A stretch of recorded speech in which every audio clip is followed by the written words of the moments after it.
마가복음을 세 단락으로 구분할 수 있다면 마가복음 1장에서 8장은 첫 단락에 해당됩니다. 주제는 예수님이 누구신가에 대해서 말하는 것입니다. 특별히 수많은 기적들을 중심으로 예수님의 정체를 우리에게 알려주는 것이 1장부터 8장까지의 내용입니다. 그런데요, 마가복음에서 예수님께서 수많은 기적을 언급하고 계시는데 그 기적을 나타내고 나서 비슷한 패턴의 기록이 계속 나타나고 있습니다. 예를 들어 5장 43절 한번 보겠습니다. 예수님이 죽었던 회당장의 딸을 다시 살리시고 나서 하시는 말씀입니다. 예수께서 이 일을 아무도 알지 못하게 하라고 그들을 많이 경계하시고 이에 소녀에게 먹을 것을 주라 하신다. 이렇게 말합니다. 예수님이 생명의 주인이시고 구원의 주인이시다 라는 것을 드러내는 게 바로 회당장 야이로의 딸을 고치시는 사건이었습니다. 그런데 이 일을 더욱 많은 사람에게 알려서 예수님의 정체를 드러내면 좋을 것 같은데 그것을 알리지 말라고 이렇게 많이 경계를 하십니다. 왜 그러실까? 그런 질문이 생기죠. 예수님이 많이 경계하시는 것이 효과가 있었을까요? 근데 7장 36절에 보니까요, 예수님의 이 경계하시는 것이 어떤 효과를 나타냈는지, 얼마나 효력이 있었는지가 거기 나타나요. 귀먹고 말 더듬는 사람들을 고치시고 나서 예수께서 그들에게 경고하사 아무에게도 이르지 말라 하시되 경고하실수록 그들이 더욱 널리 전파하니 예수님의 경고가 전혀 효과가 없습니다. 이것을 또한 마가복음 또한 잘 나타내고 있습니다. 그런데 예수님은 이 실효성도 없는 경고를 계속 반복해서 보여주고 있다는 것이죠. 왜 그랬을까? 오늘 말씀을 쭉 살피고 나서 그 이유를 한번 더해서 보려고 합니다. 오늘 본문에서 예수님은 고향인 나사렛에 가십니다. 이미 고향 나사렛에는 예수님에 대한 소문이 굉장히 널리 퍼져 있었을 것입니다. 그를 보기 위해 많은 사람들이 회당에 모인 것으로 보입니다. 예수님이 회당에서 가르치십니다. 분명 예수님의 가르침은 서기관들의 가르침과 달리 매우 권위 있는 가르침이었을 것입니다. 그런데 고향 사람들의 반응이 매우 냉소적이에요. 결과적으로 그들은 예수님을 배척했다라고 이렇게 말하고 있습니다. 분명 그들이 말한 것처럼 예수님의 지혜와 그분이 선으로 나타내시는 그 권능은 놀라운 것이었어요. 그분의 지혜와 그리고 그 권능이 놀라운 것이었으면 수용적이 돼야 될 텐데 배척합니다. 이게 이해가 안 되고 논리적으로 틀린 것 같아요. 그렇죠? 근데 왜 그랬기 때문에 더 질문이 돼요. 드는 게 권능이 있고 그리고 지혜로운 것이면 더 수용적이 돼야 되는데 왜 배척했을까? 그 이유가 궁금합니다. 그들은 3절에서 그 이유를 말하고 있습니다. 이 사람이 라고 말을 시작해요. 예수님을 주님 혹은 랍비로 따르는 제자들 앞에서 이 사람이라는 이 표현을 사용하고 있습니다. 이게 아주 중요해요. 그도 그럴 것이 예수님은 마리아의 아들로 얼마 전까지 그들 가운데 목수로서 활동했던 그런 사람이었습니다. 그리고 그들과 함께 살고 있는 야고보와 요셉과 유다와 시몬의 형제였기 때문에 그렇습니다. 그리고 그 누이도 지금 그들과 함께 살고 있지 않냐라는 것이죠. 그런 의미에서 이 사람이 사람으로서만 예수님을 이해하고 있다는 것이죠. 왜 나사렛 사람들은 예수님을 배척합니까? 역설적이게도 그들은 예수님을 정말 잘한다고 생각하고 있어요. 그렇잖아요. 예수님을 너무 잘한다고 생각하는 그것 때문에 예수님을 배척합니다. 예수님을 어떻게 알고 있죠? 철저히 예수님을 인간적인 수준으로만 알고 있기 때문에 예수님을 배척하는 것입니다. 이것이 강조예요. 예수님은 그들의 배척을 역사의 반복으로 설명하십니다. 선지자가 자기 고향과 자기 친척과 자기 집 외에서는 존경을 받지 않는 일이 없다 라고 이렇게 말하죠. 무슨 말입니까? 다 인정해도 자기 고향과 자기 친척과 자기 집에서는 선지자도 존경을 못 받는다.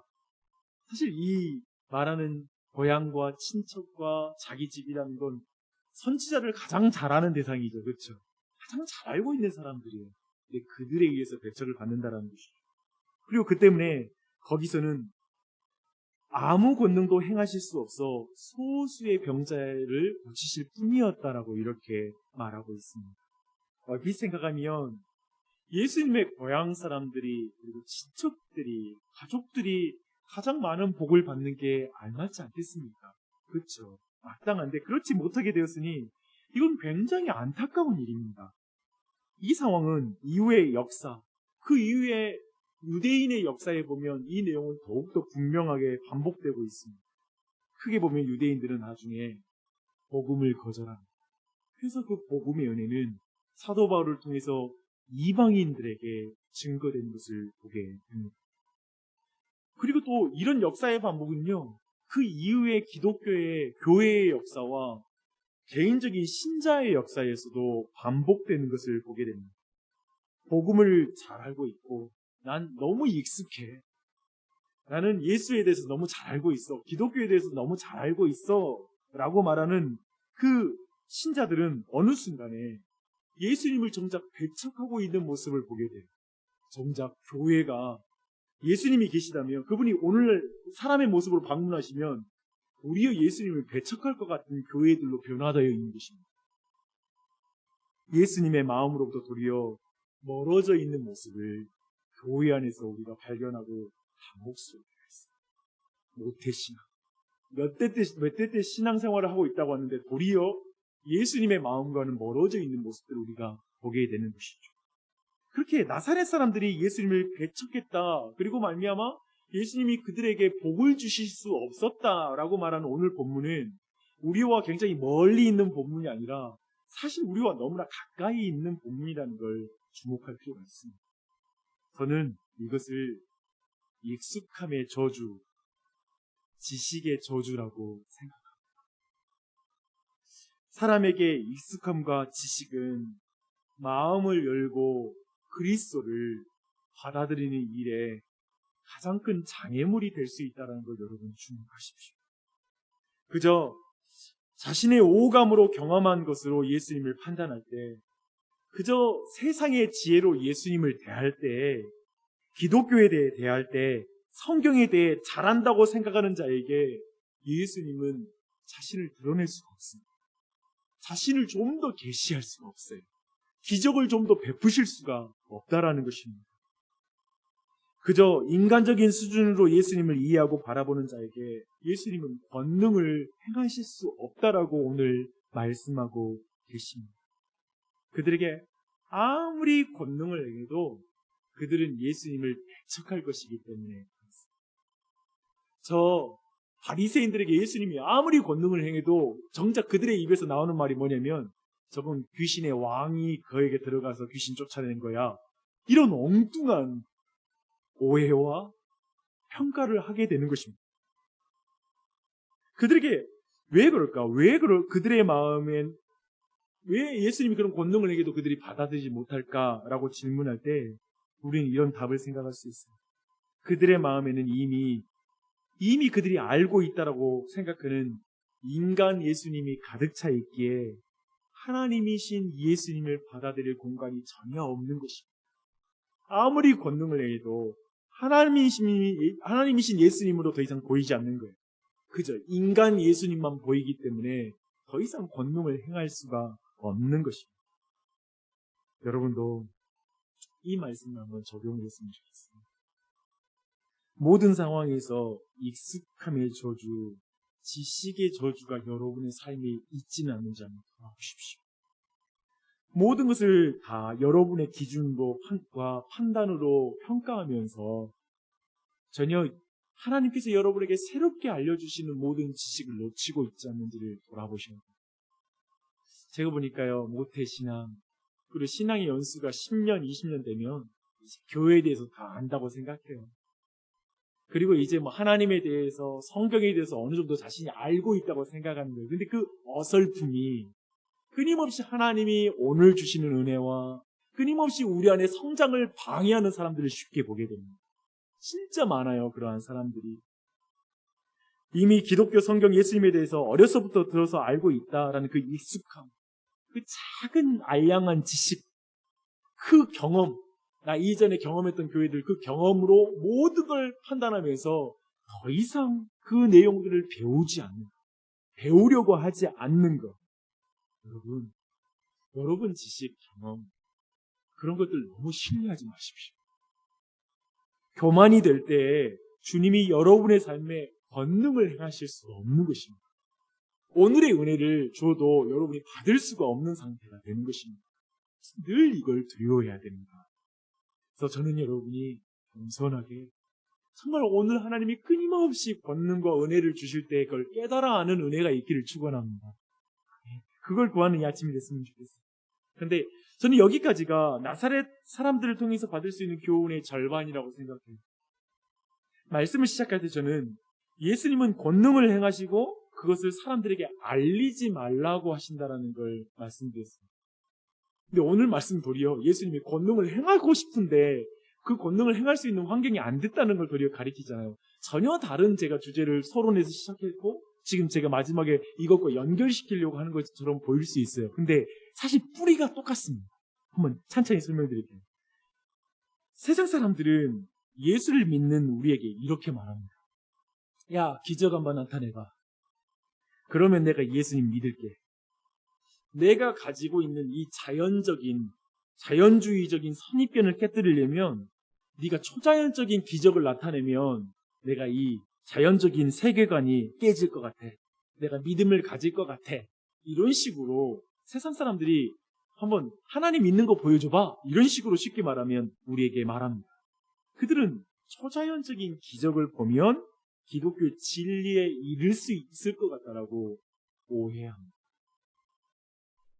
물론 이런 계산을 그대로 따르는 교회 안에 있는 은사주의자들이 있습니다. 기적적인 사역이 믿음을 만들어낸다고 생각합니다. 그래서 현대교회도 기적이 일상이 돼야 된다라는 이런 주장을 합니다. 그래서 기적이 매번 나타나는 그 집회들을 계속하면 하나님의 믿음의 역사가 강하게 나타날 거라고 생각해요. 저는 하나님이 여전히 교회 안에서 초자연적으로 역사하시고 기적을 베푸실 수 있다라고 저는 기적을 믿습니다. 오해하지 마십시오. 하지만 저는 그 기적의 한계도 믿습니다. 기적이 믿음을 만들어낸다라고 저는 생각하지 않습니다. 도리어 무분별한 기적, 그런 관점으로 보는 그런 기적들이 하나님에 대한 오해를 만든다라고 저는 생각합니다. 예수님 바로 이 부분을 경계했기 때문에 기적을 소문내지 말라고 하시는 거거든요. 뭐냐면 사람들이 예수님을 그저 기적을 베푸시는 분, 미라클 메이커, 그 정도 수준을 생각하고 현실적인 문제, 질병과 어떤 문제를 해결해 주는 분 수준으로 관심을 가진 나머지 예수님이 진짜 그 표적을 통해서 가리키는 깊은 진리에는 나가지 못하고 표면적인 기적에만 보면서 거기에 머무는 것을 원치 않으셨기 때문에 예수님은 소문을 내지 말라는 것이죠. 도리어 그것이 사역의 방해가 돼요. 모두가 모여서 기적만 바라면서 예수님께 나아올 것입니다. 그래서 예수님이 조용히 말씀으로 가르치시는 것에 사람들은 주목하지 못할 것이기 때문에 그렇습니다. 이렇게 본다면 저 고향 사람들은 예수님은 인간 예수님으로만 오해하여 그 이상의 하나님을 보지 못한 것이고 또 한편으로 종교적이고 매우 예수님 믿는 것 같은 그런 은사주의자들은 도리어 또한 그들도 그들이 가지고 있는 지식 때문에 그들이 가지고 있는 선입견 때문에 예수님이 어떤 분이신지 또한 볼 수 없는 문제와 연결이 되는 거예요. 아까 제가 말씀드렸던 대로 뿌리는 비슷한 거예요. 정말 이게 두려워요.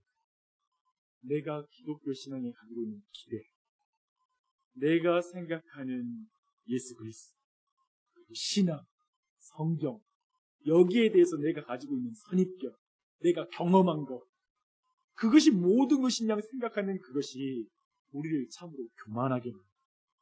우리의 마음의 공간에 오늘 하나님이 일하시는 것을 보지 못하게 하는 그 우리를 눈뜬 봉사로 만드는데 이것처럼 위험한 게 없어요. 저는 여러분에게 이 아침에 그렇게 기도했으면 좋겠어요. 사실 우리 자녀들 모태신앙으로 자라는데 아이들이 이렇게 자랄 때 그저 눈으로 본 걸로 기독교를 다 이해하고 더 이상 하나님이 보여주시는 것 못 볼 때가 많더라. 그래서 우리가 자녀를 위해서 기도할 때에도 나를 위해서 기도할 때도 끊임없이 겸손케 해주시고 내가 가진 지식, 그 지식의 저주에 빠지지 말게 해주시고 경험의 저주에 빠지지 말게 해주시고 체험의 저주에 빠지지 말게 하시고 끊임없이 매일매일마다 하나님이 내게 계시해 주시는 그 하나님, 그분을 드러내실 때 늘 그것에 눈이 열려 그 하나님을 볼 수 있는 은혜를 베풀어 주시고 그 안에서 하나님을 만나가게 해주시고 인간적인 눈으로 늘 평가하고 판단하지 말게 해주시고 인간 예수님으로 보는 것이 아니라 그저 교회에서도 모든 걸 볼 때 영적으로 볼 수 있는 눈을 열어주시고 그 가운데 하나님의 인도하심을 매일매일 경험하게 해주시옵소서 라고 간구하며 아침이 되시기 바랍니다. 네, 하나님께서 우리에게 정말 많은 걸 앞으로도 보여주실 거예요. 그때 기적이 나타난다면 그 기적이 너무나 큰 은혜가 될 것이고 그 기적이 더 반복될 수가 있습니다. 도리어. 그리고 기적이 나타나도 우리는 더 오해하지 않고 참된 믿음으로 더 나아갈 수 있는 기준이 우리 안에 생기는 것이죠. 그렇죠? 그런 은혜가 우리 모두에게 넘치길 바랍니다. 아멘. 기도하시겠습니다.